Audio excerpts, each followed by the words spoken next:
புதுச்சேரியில் சைபர் குற்றங்களை கண்டுபிடிக்க உள்துறை அமைச்சரின் உத்தரவின்படி 10 காவலர்கள் மத்திய உள்துறை மூலமாக பயிற்சி பெற்று இன்று புதுச்சேரி சைபர் கிரைம் காவல் நிலையத்தில் உள்துறை அமைச்சரால் பணியமர்த்தப்பட்டுள்ளனர்.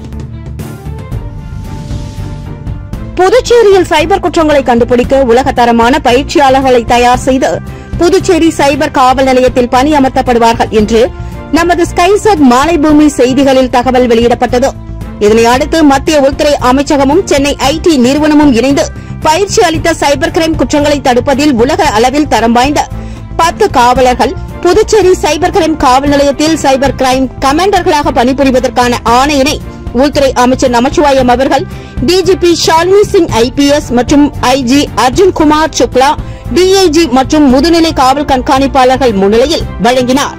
புதுச்சேரியில் இன்று முதல் சைபர் குற்றங்களில் ஈடுபடும் குற்றவாளிகளை கண்டுபிடித்து அவர்களை கைது செய்ய புதுச்சேரி சைபர் கிரைம் காவல் நிலையம் அதிக பலத்துடன் அதிநவீன கருவிகளுடன் தயார் நிலையில் உள்ளதாக உள்துறை அமைச்சர் நமச்சிவாயம் அவர்கள் தெரிவித்துள்ளார்.